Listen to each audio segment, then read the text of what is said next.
ദൈവതിരുനാമത്തിൻ്റെ മഹത്വം ഉണ്ടാകട്ടെ. സ്നാപക യോഹന്നാൻ്റെ ജനനമാണ് ഈ ദിവസത്തിൻ്റെ പ്രാധാന്യം.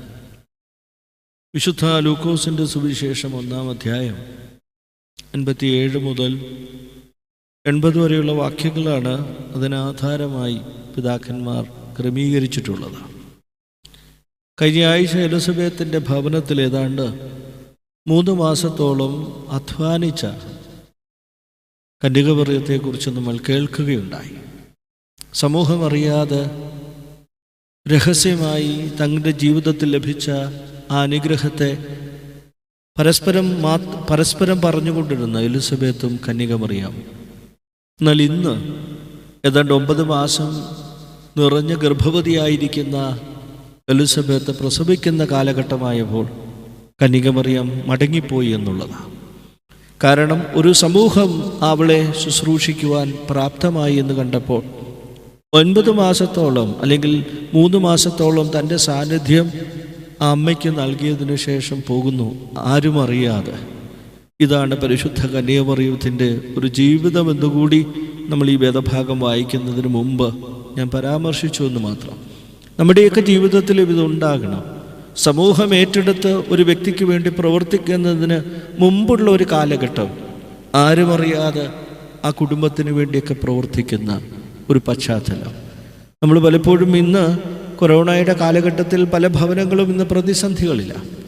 ആരും അറിയാതെ ആ ഭവനത്തെ ഒന്ന് സന്ദർശിക്കുവാൻ, ഏതെങ്കിലുമൊക്കെ നന്മകൾ ചെയ്യുവാൻ നമ്മുടെ മനസ്സിനെ ഒരുക്കമാക്കുന്നത് പരിശുദ്ധ കന്യകമറിയത്തിൻ്റെ എലിസബത്തിൻ്റെ സക്കറിയാവിൻ്റെ ഭവനത്തിലുള്ള ഒരു ജീവിതവുമായി ഒന്ന് ബന്ധിപ്പിക്കുന്നത് നല്ലതായിരിക്കും.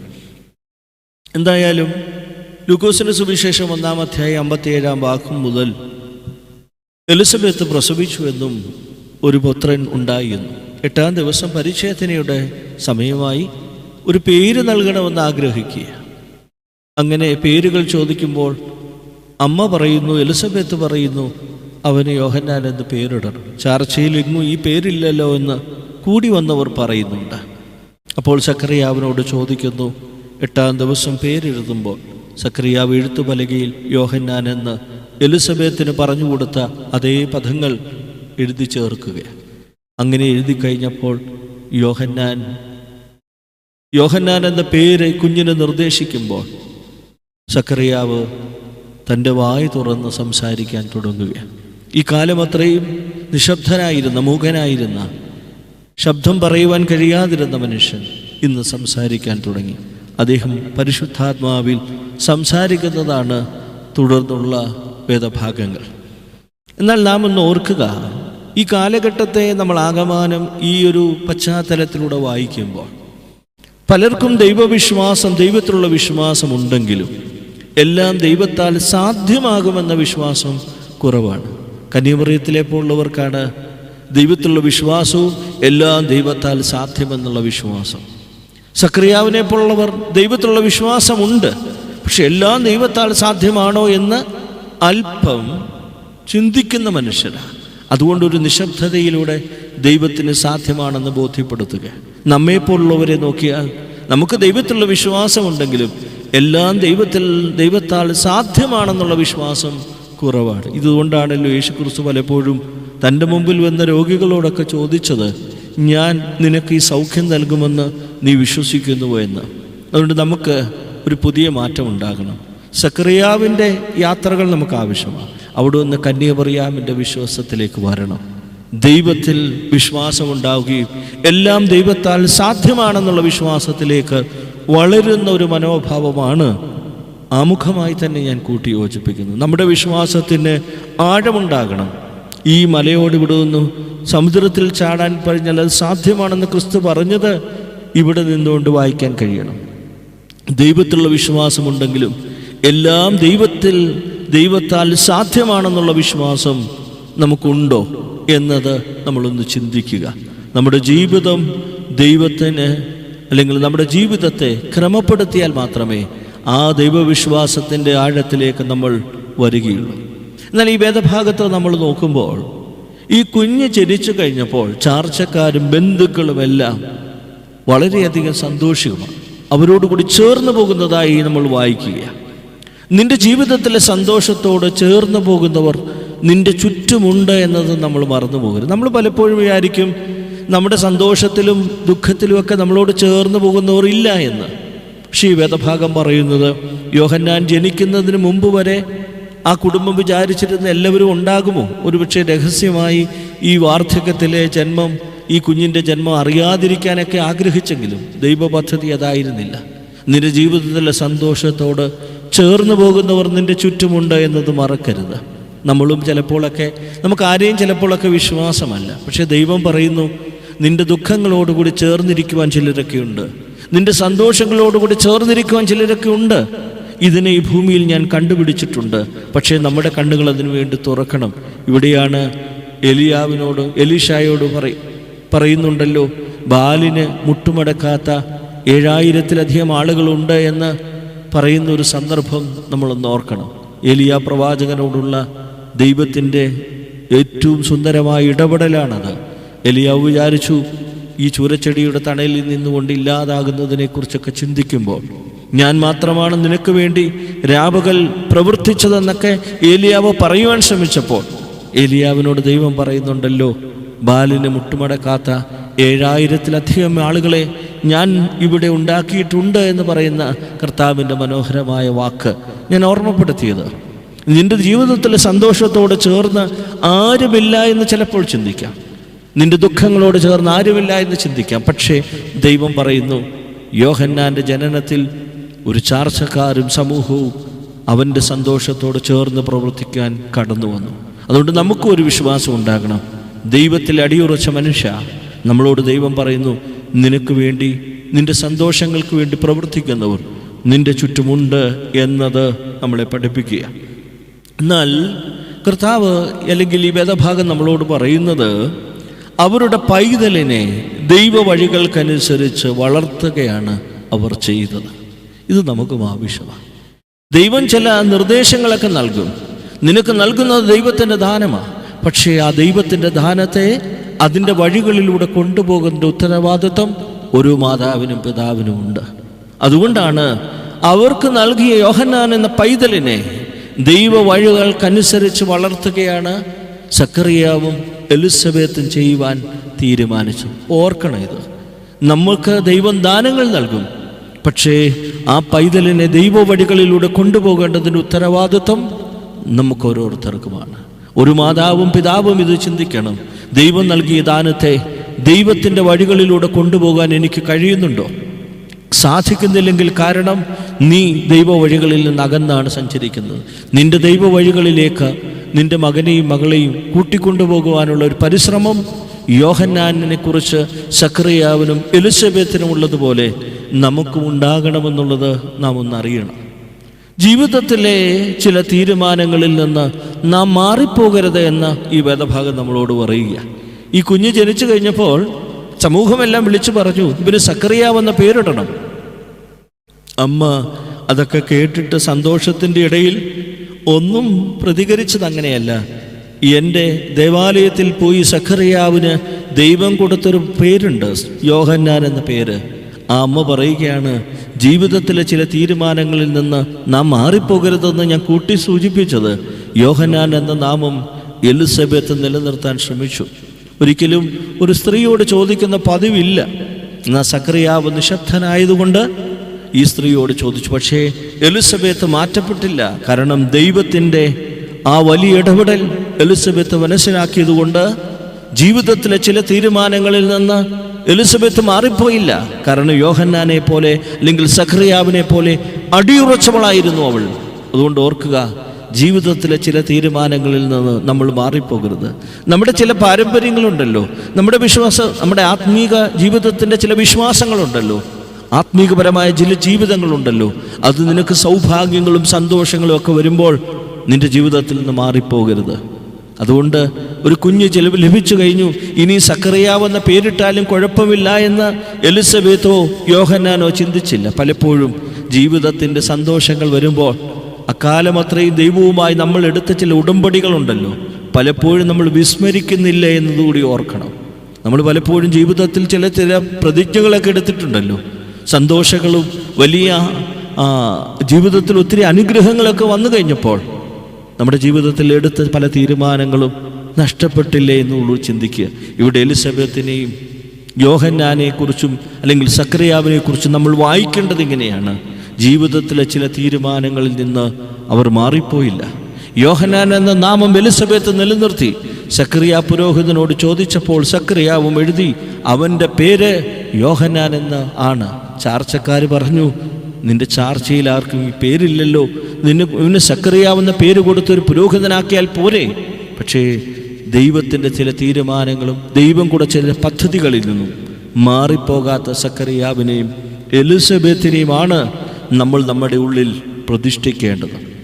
എന്നാൽ ഈ വേദഭാഗത്ത് നോക്കുമ്പോൾ നമ്മുടെ വഴികളിൽ അസാധ്യമായവ ദൈവബന്ധത്തിലൂടെ സാധ്യമാവുമെന്നതാണ് സക്കറിയാവും എലിസബത്തും പഠിപ്പിച്ചത്. അവരുടെ വഴികളിലൂടെ അസാധ്യമായവയാണ് ദൈവബന്ധത്തിലൂടെ സാധ്യമാവുമെന്നുള്ളത് അവർ നമുക്ക് നൽകുന്ന മനോഹരമായ ഉത്തരവാണ്. ജീവിതത്തിൽ ഏത് തകർച്ചകൾ വന്നുകൊള്ളട്ടെ, ദൈവബന്ധത്തിലൂടെ ആ തകർച്ചകൾക്ക് പരിഹാരമുണ്ടെന്നുള്ളത് നമ്മളെ ബോധ്യപ്പെടുത്തുക. എന്നാൽ ഈ വേദഭാഗം പറയുന്നത് ഈ ജനിച്ച ശിശുവിനെക്കുറിച്ച് ലോകം ആശ്ചര്യപ്പെട്ടു, അവൻ്റെ അമ്മയെക്കുറിച്ചും അപ്പനെക്കുറിച്ചും ആശ്ചര്യപ്പെട്ടു. നമ്മെക്കുറിച്ച് ലോകത്തിന് ആശ്ചര്യപ്പെടുവാൻ കഴിയുമോ? മാനുഷിക വഴികളാണ് നമ്മൾ കണ്ടെത്തുന്നതെങ്കിൽ അതാണ് മാനുഷിക വഴികളിൽ നമുക്ക് കണ്ടെത്താൻ കഴിയാത്തവ ഉണ്ടാകും. എന്നാൽ ആ പൈതലിനെക്കുറിച്ച് എല്ലാവരും ആശ്ചര്യപ്പെട്ടത് ദൈവത്തിൻ്റെ ചില വഴികളിലൂടെ നിർമ്മിക്കപ്പെട്ട പൈതലായതുകൊണ്ടാണ്. നമ്മെക്കുറിച്ച് ലോകം ആശ്ചര്യപ്പെടാത്തതിൻ്റെ കാരണം മാനുഷിക വഴികളിലൂടെയാണ് നമ്മൾ സഞ്ചരിക്കുന്നത്. ഈ കുഞ്ഞിൻ്റെ ജന്മം ഒരു ദൈവിക വഴികളിലൂടെയാണ്. ദൈവിക വഴികളിലൂടെ വരുമ്പോഴാണ് യോഹന്നാനെ പോലെ തന്നെ നമ്മെക്കുറിച്ച് ലോകം ആശ്ചര്യപ്പെടുന്നത്. ഈ പൈതലിൻ്റെ ജന്മത്തിൽ ലോകം ആശ്ചര്യപ്പെട്ടു എന്നാണ്. ആ അമ്മയെക്കുറിച്ചും അപ്പനെക്കുറിച്ചും ലോകം ആശ്ചര്യപ്പെട്ടു. കാരണം മാനുഷിക വഴികളിൽ നിന്നല്ല അവർ യഥാർത്ഥത്തിലുള്ള വഴിയെ കണ്ടെത്തിയത്, അത് ദൈവിക വഴികളിലൂടെയാണ് എന്നത് ഈ വേദഭാഗം പറയുകയാണ്. എന്നാൽ ഈ വേദഭാഗത്തെ നമ്മൾ വീണ്ടും നോക്കുമ്പോൾ ജീവിതത്തിലെ സംഭവങ്ങൾ ദൈവം നമ്മോടുകൂടെ ഉണ്ട് എന്നതിൻ്റെ തെളിവാണ്. സക്കറിയാവിനും എലിസബത്തിനും പറയാൻ കഴിയുന്നതാണ്. അവരുടെ ജീവിതത്തിലെ എല്ലാ സംഭവങ്ങളും ഉണ്ടല്ലോ. കന്യാമറിയാമിൻ്റെ ജീവിതത്തിലെ സംഭവങ്ങൾ, അപ്പോസ്തലന്മാരുടെ ജീവിതത്തിലെ സംഭവങ്ങൾ എല്ലാം നമ്മളെ ബോധ്യപ്പെടുത്തുന്നത് ദൈവം അവരുടെ കൂടെ ഉണ്ട് എന്നതിൻ്റെ തെളിവാണ്. നമ്മളും ഇടയ്ക്കിടയ്ക്ക് നോക്കണം, ദൈവമേ നീ എൻ്റെ കൂടെ ഉണ്ടോ? നമ്മുടെ ജീവിതത്തിൽ നടക്കുന്ന അനുദിന ജീവിതത്തിലെ യാത്രകളിലൊക്കെ പലതും സംഭവിക്കുമ്പോൾ ദൈവം നമ്മുടെ കൂടെ ഉണ്ട് എന്ന അനുഭവം നമുക്കുണ്ടാകണം. ഇല്ലായെങ്കിൽ നമ്മൾ പലപ്പോഴും തളർന്നു പോകും. നാം പലപ്പോഴും ദൈവവിശ്വാസമില്ലെങ്കിൽ പാറമേൽ ഇരിക്കുന്ന ഒരു പട്ടണമാവുകയില്ല, പാറമേൽ പണിയപ്പെടുന്നൊരു ഭവനമാവുകയില്ല. ദൈവവിശ്വാസമുണ്ടെങ്കിൽ നാം പാറമേൽ പണിതിരിക്കുന്ന ഭവനമായി മാറും. ദൈവവിശ്വാസമില്ലെങ്കിൽ മണലിൽ മേലുള്ള ഭവനമായി മാറും. അതുകൊണ്ട് ജീവിതത്തിലെ സംഭവങ്ങളൊക്കെ ദൈവം നമ്മുടെ കൂടെ ഉണ്ട് എന്നതിൻ്റെ തെളിവാണെന്നതുകൂടി നമ്മൾ മറക്കാതിരിക്കണം. എൻ്റെ ജീവിതത്തിലെ ദൈവത്തിൻ്റെ സംഭവങ്ങളെ ദൈവ സാന്നിധ്യത്തിൻ്റെ അനുഭവമാക്കി ഉള്ളതിൻ്റെ തെളിവാക്കി കൊണ്ടുപോകാൻ നമുക്ക് കഴിയുമോ? യോഹന്നാൻ്റെ ജന്മം പോലെ വിസ്മയമുളവാക്കുന്നതാകണം നമ്മുടെ ജീവിതവും പ്രവർത്തനവും. നമ്മൾ ശരിക്കും നോക്കിയാൽ യോഹന്നാൻ്റെ ജീവിതത്തിൻ്റെ വിസ്മയം എന്താ? ആ പിതാവിൻ്റെ വാവ് തുറന്നു എന്നുള്ളത് മാത്രമേ ഉള്ളൂ. അദ്ദേഹം ആത്മാവിൽ സംസാരിച്ചു എന്നുള്ളതും.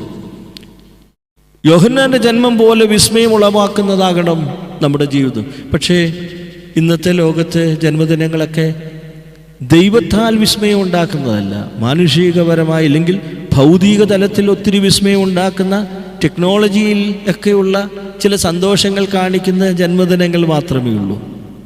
യോഹന്നാൻ്റെ ജന്മം പോലെ വിസ്മയം ഉളവാക്കുവാനുള്ള ഒരു പുതിയ മാനസാന്തരം, മാറ്റം നമ്മുടെയൊക്കെ ജന്മദിനങ്ങൾക്കും നമ്മുടെയൊക്കെ വിവാഹ വാർഷികങ്ങൾക്കൊക്കെ ഉണ്ടാകുമോ എന്നതുകൂടി നമ്മൾ ചിന്തിക്കണം. നമ്മുടെയൊക്കെ വിവാഹ വാർഷികങ്ങളും ജന്മദിനത്തിൻ്റെ ആഘോഷങ്ങളും ഒക്കെ യോഹന്നാൻ്റെ ജന്മം പോലെയുള്ളൊരു വിസ്മയത്തിൻ്റെതായി തീരുന്നുണ്ടോ? അതൊന്ന് നമ്മൾ തിരിച്ച് ചിന്തിക്കേണ്ടി വരുന്നു. കാരണം നിലനിൽക്കുന്നത് ദൈവത്താലുള്ള വിസ്മയം മാത്രമാണ്. മാനുഷികപരമായുള്ള ആനന്ദമാണെങ്കിൽ അടുത്ത വർഷം ഇതിനേക്കാൾ എന്ത് മഹത്വകരമാക്കുമെന്നാണ് ചിന്തിക്കുന്നത്. ദൈവത്തിൻ്റെ വിസ്മയമാണെങ്കിൽ എക്കാലത്തും നിലനിൽക്കും. അതുകൊണ്ടാണ് യോഹന്നാൻ്റെ ജന്മം ഇന്നും പുസ്തകത്തിലൂടെ വായിച്ച് നമ്മൾ പോകുന്നത്. നമ്മുടെ ജന്മദിനങ്ങളൊക്കെ ഓരോ വർഷത്തിൻ്റെ ആഘോഷങ്ങളായി മാത്രം നിലനിൽക്കുന്നുള്ളൂ. നമ്മുടെ വിവാഹ വാർഷികങ്ങൾ പോലും അത്രയല്ലേ ഉള്ളൂ. ഓർക്കുക, യോഹന്നാൻ്റെ ജന്മം പോലെ വിസ്മയമുളവാക്കുന്ന ഒരു ജീവിതവും പ്രവർത്തനങ്ങളുമൊക്കെ നമ്മുടെ ജീവിതത്തിൽ ഉണ്ടാകുമോ എന്നത് ചിന്തിക്കണം. ഈ യോഹന്നാനെ നമ്മൾ വായിക്കുമ്പോൾ വേർതിരിക്കപ്പെടുക എന്നതിലൂടെ ആ വഴികളെ തേടിപ്പോവുകയാണ് നമ്മൾ ചെയ്യേണ്ടത്. ഒരാളെ യോഹന്നാനെ വേർതിരിച്ചു എന്ന് ദൈവം പറയുന്നുണ്ട്. പക്ഷേ ആ വഴികൾ മരുഭൂമിയിലേക്കുള്ള യാത്രയാണ്. വേർതിരിക്കപ്പെട്ട മനുഷ്യൻ കേവലം ഒരു സന്യാസിയായി മാറ്റുകയല്ല, അല്ലെങ്കിൽ യോഹന്നാനെ അല്ലെങ്കിൽ വാർദ്ധക്യത്തിൽ നൽകിയത് കൊണ്ട് വേർതിരിക്കപ്പെട്ടു എന്ന് പറയാൻ കഴിയുകയില്ല. വേർതിരിക്കപ്പെടുക എന്ന് പറയുമ്പോൾ അവൻ ദൈവം നിയോഗിച്ച ഒരു വഴിയിലേക്ക് ചേർന്ന് പോകുവാൻ ആഗ്രഹിച്ചു എന്നതാണ് നമ്മൾ വായിക്കുന്നത്. അത് തേടിപ്പോവുകയാണ്. അതുകൊണ്ടാണ് വേർതിരിക്കപ്പെട്ട മനുഷ്യൻ ദൈവത്തെ അന്വേഷിച്ച് പോയത് മരുഭൂമിയിലാണ്. അതുകൊണ്ട് താൻ തന്നെ ലോകത്തിൽ കാണിക്കുന്നത് വരെയും പ്രത്യക്ഷപ്പെടുന്നത് വരെയും അദ്ദേഹം മരുഭൂമിയിലായിരുന്നു എന്നാണ് പറയുന്നത്. കാരണം പൂർണ്ണമായും വേർതിരിക്കപ്പെട്ട മനുഷ്യൻ ആ വഴികളെ തേടി യാത്ര ചെയ്യണം. നമ്മുടെയൊക്കെ ജീവിതത്തിൽ ഒരു വേർതിരിവ്, ഒരു മാറ്റം ദൈവത്തോടുണ്ടെങ്കിൽ നാം ദൈവത്തിൻ്റെ വഴികളെ തേടിയാകണം യാത്ര ചെയ്യേണ്ടത്. നാം വേർതിരിക്കപ്പെട്ടു എന്ന് പറയുന്നത് ദൈവത്തിൻ്റെ വഴികളെ തേടിപ്പോകുമ്പോൾ മാത്രമേ സാധിക്കുകയുള്ളൂ. അവിടെ മാത്രമേ വേർതിരിക്കപ്പെട്ടു എന്നതിൻ്റെ അർത്ഥത്തിലേക്ക് നമുക്ക് വളരാൻ സാധിക്കുകയുള്ളൂ. അതുപോലെ ജീവിതത്തിൻ്റെ ലക്ഷ്യമാണ് സക്കറിയാവ് എഴുത്ത് പലകയിൽ എഴുതിയത്. നമ്മളൊക്കെ ഇടയ്ക്ക് എഴുതണം. ദൈവസന്നിധിയിൽ ഇരുന്നുകൊണ്ട് എഴുതണം. ദൈവസന്നിധിയിൽ ഇരുന്നുകൊണ്ട് എഴുതുന്നത് ജീവിതത്തിൽ നമ്മളെ ലക്ഷ്യമാണ്. പലപ്പോഴും പല വിശുദ്ധരും അങ്ങനെയാണ്. ജീവിതത്തിൽ ദൈവബന്ധത്തിൽ എഴുതിയതാണ് അവരുടെ ജീവിതത്തിൻ്റെ ലക്ഷ്യമായത്. നമ്മൾ പലപ്പോഴും ദൈവബന്ധത്തിലല്ലാതെ എഴുതുന്നത് കൊണ്ടാണ് പല ലക്ഷ്യങ്ങളും നമുക്ക് പൂർത്തീകരിക്കാൻ കഴിയാത്തത്. ജീവിതത്തിൻ്റെ ലക്ഷ്യമാണ് സക്കറിയാവ് എഴുത്തുപലകയിൽ എഴുതിയത് യോഹന്നാൻ എന്ന്. അത് യോഹന്നാൻ്റെ ഒരു വലിയ പ്രയാണമായി മാറുകയാണ്. യോഹന്നാൻ എന്ന പേര് കേവലം അക്ഷരം കൊണ്ട് തീരുന്നതല്ല, അത് വനാന്തരത്തിൽ ജീവിക്കുവാനും ആ സമൂഹത്തിൻ്റെ അധാർമികതകൾക്കെതിരെ പോരാടുവാനും ഒക്കെ ഉള്ളൊരു ശക്തിയായി മാറുകയാണ്. യോഹന്നാൻ എന്ന നാമം കേവലം നിസ്സാരമായ ഒരു നാമമായി മാറുന്നില്ല.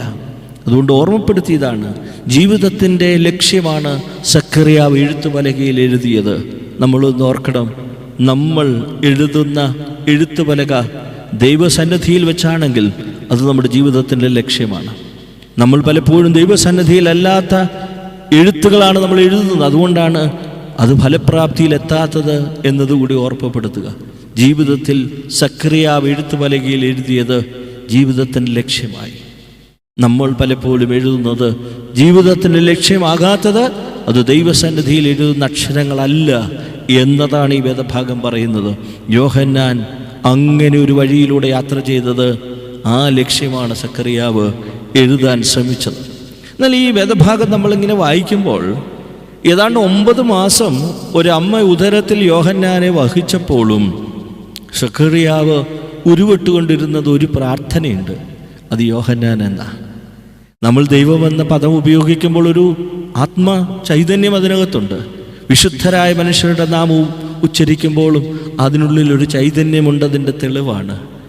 യോഹന്നാനെക്കുറിച്ച് ഒരു പദമെന്ന രീതിയിൽ സക്കറിയാവ് ആകെ ഓർക്കുന്നത് ദൂതൻ പറഞ്ഞതിൽ അവന് യോഹന്നാൻ എന്ന പേരിടണം. ഇങ്ങനെ ദിനംതോറും ഉരുവിട്ടുകൊണ്ടിരിക്കുകയാണ് ആ ശബ്ദം ദൈവസന്നിധിയിൽ. തൻ്റെ ഉള്ളിൽ നിന്ന് ഉയർന്നു വരുന്ന മനസ്സിൽ എപ്പോഴും ഉരുവിട്ടുകൊണ്ടിരുന്ന ഒരു നാമമാണ് യോഹന്നാൻ. അതുകൊണ്ടാണ് വിശുദ്ധന്മാരുടെ നാമം ദൈവസന്നിധിയിൽ നമ്മൾ ദൈവത്തെക്കുറിച്ചുള്ള നാമം നമ്മൾ ഉച്ചരിക്കും തോറും നമ്മൾ അറിയാതെ വിശുദ്ധീകരിക്കപ്പെടുന്നു എന്നുള്ളത്. ഇത് നമ്മൾ മറക്കരുത്. യോഹന്നാൻ എന്ന നാമമോ വിശുദ്ധനായ മോർ ഗ്രിഗോറിയോസ് എന്ന നാമമോ ഒക്കെ നമ്മുടെ ഉള്ളിലിങ്ങനെ ഉച്ചരിക്കുമ്പോൾ അത് നമ്മളെ ആത്മാവിലിങ്ങനെ പ്രകാശിപ്പിച്ചുകൊണ്ടിരിക്കുകയാണ്. ദൈവത്തിൻ്റെ നാമം അനുദിനം നമ്മളിങ്ങനെ ഉരുവിടുമ്പോൾ നമ്മളിങ്ങനെ ദൈവികതയിലേക്ക് ഉയരുകയാണ്. അതുകൊണ്ടാണ് മനസ്സിൽ ഉരുവിട്ടുകൊണ്ടിരുന്ന നാമം യോഹന്നാൻ ആ ശിശുവിന് പേരായി നൽകുന്നത്. നിരന്തരം ഉപയോഗിച്ചപ്പോൾ ആ നാമത്തിൻ്റെ ചൈതന്യമാണ് സക്കറിയാവിലൂടെ അനുഭവിച്ചത്. ദൈവം കൊടുത്തൊരു നാമം ദിനംതോറും നമ്മൾ ഉപയോഗിക്കുമ്പോൾ അതിൻ്റെ ചൈതന്യം ആത്മചൈതന്യമായി നമ്മുടെ ഉള്ളിൽ വരുമെന്നതാണ് സക്കറിയാവ് ഈ നാമത്തെ അനുദിനം 9 മാസത്തോളം തൻ്റെ ഉള്ളിൽ ഉരുവിട്ടപ്പോൾ അതനുഭവിച്ചറിഞ്ഞത് എന്നതുകൂടി നമ്മൾ ഓർക്കണം. അതുകൊണ്ടാണല്ലോ യോഹന്നാൻ എന്ന നാമം ഉച്ചരിച്ചു കഴിഞ്ഞപ്പോൾ സക്കറിയാവും പരിശുദ്ധാത്മാവിൽ യോഹന്നാനെ പോലെ സംസാരിക്കുന്നതായിട്ടാണ് ഈ വേദഭാഗത്തിൻ്റെ അവസാനം നമ്മൾ വായിക്കുന്നത്. യോഹന്നാൻ പരിശുദ്ധാത്മാവിലൂടെ ഇങ്ങനെ സംസാരിച്ചുവെന്ന് ഈ വേദഭാഗം പറയുകയാണ്. ജനങ്ങളുടെ ഇടയിൽ സക്കറിയാവ് നിലനിന്നൊരു ശബ്ദമായിരുന്നു അല്ലേ?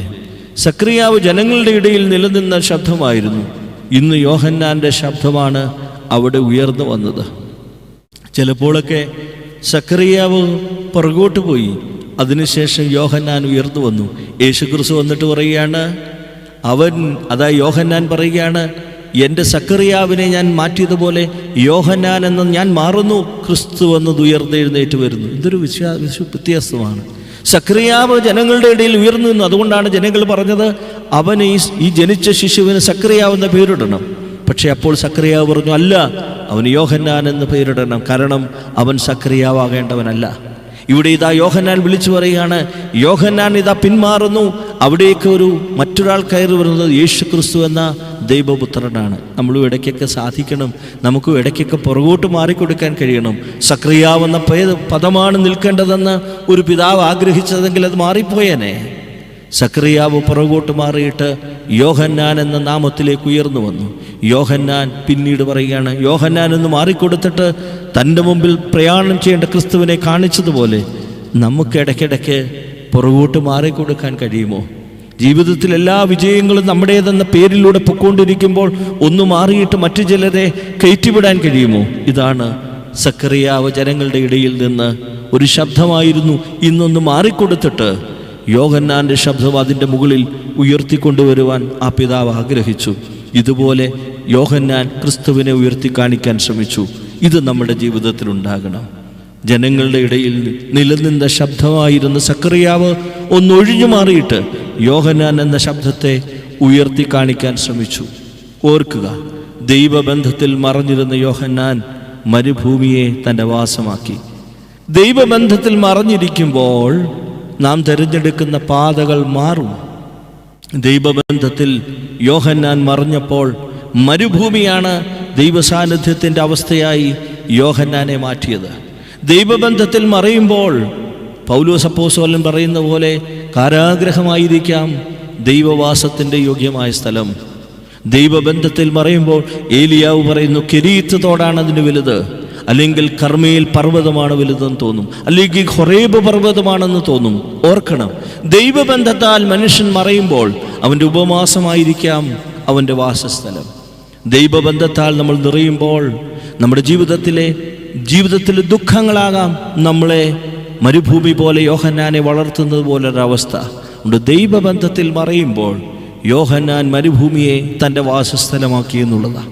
ദൈവബന്ധത്തിൽ നമ്മൾ മറയുമ്പോൾ നമ്മുടെ ജീവിതത്തിലെ ആകുലതകളായിരിക്കാം നമ്മളെ മരുഭൂമിയിലൂടെ വളർത്തിയെടുക്കുന്നത്. മരുഭൂമി പോലെ നമ്മുടെ ജീവിതത്തിൽ യോഹന്നാനെ വളർത്തിയതുപോലെ നമ്മെ വളർത്തുന്നത്. ഇത് നമ്മൾ മറക്കരുത്. ദൈവബന്ധത്തിൽ മറഞ്ഞപ്പോൾ യോഹന്നാന് മരുഭൂമി തൻ്റെ വാസസ്ഥലമായതുപോലെ നമ്മുടെ ജീവിതത്തിൽ ദൈവബന്ധത്തിൽ മറയുമ്പോൾ നമ്മുടെ ജീവിതത്തിലെ ചില സാഹചര്യങ്ങളായിരിക്കാം നമ്മളെ വലിപ്പമുള്ളതാക്കുന്നത്. അതുകൊണ്ട് ദൈവചിന്തയിൽ നിശബ്ദനായിരുന്ന സക്കറിയാവ് ആത്മാവിൻ്റെ അഭിഷേകം നിറഞ്ഞ വ്യക്തിയായി തീർന്നു എന്നത് ഓർക്കണം. ഇക്കാലം അത്രയും യോഹന്നാൻ ജനിക്കുന്നതിന് മുമ്പ് സക്കറിയാവിന് ഈ ഒരു അനുഭവം ഉണ്ടായിട്ടില്ല. ചിലപ്പോൾ യോഹന്നാൻ ജനിച്ചതോടുകൂടിയാണ് ആത്മാഭിഷേകത്തിൻ്റെ അനുഗ്രഹം എന്താണെന്ന് നമ്മൾ മനസ്സിലാക്കുന്നത്. പലപ്പോഴും നമുക്ക് ആത്മാവിൻ്റെ അഭിഷേകം മനസ്സിലാക്കാത്തതിൻ്റെ കാരണം ദൈവചിന്തയിൽ ഉള്ള ഒരു മകൻ്റെ ജന്മമാണ് ആത്മാവിൻ്റെ അഭിഷേകം എന്താണെന്ന് സക്കറിയാവിനെ ബോധ്യപ്പെടുത്തിയത്. ദൈവചിന്തയിൽ നിശബ്ദമായിരുന്ന സക്കറിയാവ് ഇന്ന് ആത്മാവിൻ്റെ അഭിഷേകം നിറഞ്ഞവനായി തീർന്നു. അതുകൊണ്ട് പലപ്പോഴും ആത്മാവസ്ഥകൾ നമുക്ക് മനസ്സിലാകാത്തത് നമ്മളെ അതിലേക്ക് ഉയർത്തുന്ന ചില അനുഭവങ്ങൾ യോഹന്നാനെ പോലുള്ളവർ ഉണ്ടാകാത്തത് കൊണ്ടാണ്. അതുകൊണ്ട് ഈ ചെറിയ ചിന്തകൾ യോഹന്നാൻ്റെ ജന്മദിനവുമായി ബന്ധപ്പെട്ട് നമ്മൾ ചിന്തിക്കുകയായിരുന്നു. ദൈവവിശ്വാസമുണ്ടെങ്കിലും പലപ്പോഴും ദൈവത്തിനെല്ലാം ചെയ്യുവാൻ കഴിയുമോ എന്നുള്ളൊരു ചോദ്യം ഉയർന്നു വരുന്ന വ്യക്തികളിൽ നിന്ന് നമുക്ക് സക്കറിയാവിൽ നിന്ന് കന്യകമറിയമിലേക്ക് ഒന്നുയരാൻ കഴിയണം. ദൈവത്തിലുള്ള വിശ്വാസമുണ്ട്, അതുകൊണ്ട് ദൈവത്തിനെല്ലാം സാധ്യമാണെന്നുള്ള അമ്മയുടെ വിശ്വാസത്തിലേക്കുള്ള യാത്ര നമ്മുടെ ജീവിതം കൊണ്ട് വിസ്മയം ഉണ്ടാക്കാൻ കഴിയുമോ എന്നതുകൂടി നമ്മൾ ചിന്തിക്കണം. നമ്മൾ ഉരുവിടുന്ന പേരുകളുണ്ടല്ലോ, അത് നമ്മുടെ ജീവിതത്തിൻ്റെ ആത്മീയതയ്ക്ക് പ്രയോജനമുള്ളതാണ്. നമ്മൾ ഉരുവിടുന്ന നാമങ്ങളുണ്ടല്ലോ, അത് ദൈവമല്ലാതെ ഉരുവിടുന്നത് നമ്മുടെ ഭൗതിക നേട്ടങ്ങൾക്ക് വേണ്ടിയാണ്. ദൈവത്താൽ നിലനിർത്തപ്പെടുന്ന ശബ്ദമായി മാറാൻ കഴിയട്ടെ. അതുകൊണ്ട് നമുക്ക് യോഹന്നാൻ്റെ ജന്മദിനം പോലെ നമ്മുടെ ആത്മീക ജീവിതത്തിന് വേണ്ട ചില പ്രകാശങ്ങളുണ്ട്. അവസാനമായി ഒരു വാക്കുകൂടി പറയാം. ലോകം പലപ്പോഴും ആഗ്രഹിക്കുന്ന ഒരു കാര്യമുണ്ട്. എന്താണെന്നറിയുമോ? സക്രിയാവിനെ പോലെ ഒരു ധൂപാർപ്പണം നടത്തുന്ന മനുഷ്യനായി യോഹന്നാനെ കാണാൻ. പക്ഷെ ദൈവം ആഗ്രഹിച്ചത് സക്രിയാവിനെ പോലെ ധൂപം വെക്കുന്ന ഒരു മനുഷ്യനെയല്ല, മരുഭൂമിയിൽ ഒരു പ്രവാചകനായിരിക്കുന്ന യോഹന്നാനെയാണ്. പലപ്പോഴും നമ്മൾ നമ്മുടെ മക്കളെയൊക്കെ സക്രിയാവിനെ പോലുള്ള പേര് കൊടുത്ത് ഇന്നതായാൽ മതിയെന്ന് ചിന്തിക്കുമ്പോൾ ദൈവത്തിൻ്റെ പദ്ധതിയിൽ ചിലപ്പോൾ സക്രിയാവാകില്ല, യോഹന്നാനായിരിക്കും. അതിലേക്കുള്ളൊരു വളർച്ച കൂടി നമുക്ക് സാധ്യമാകണം. യോഹന്നാൻ്റെ ജന്മം അതാണ് നമ്മളോട് പറയുന്നത്. അതിന് ദൈവത്തിൻ്റെ പരിശുദ്ധാത്മാവ് നമ്മെ വഴി നടത്തട്ടെ എന്ന് പ്രാർത്ഥിച്ചുകൊണ്ട് വാക്കുകൾ ഇന്ന് വിരമിക്കുന്നു. ദൈവം നമ്മെ അനുഗ്രഹിക്കട്ടെ.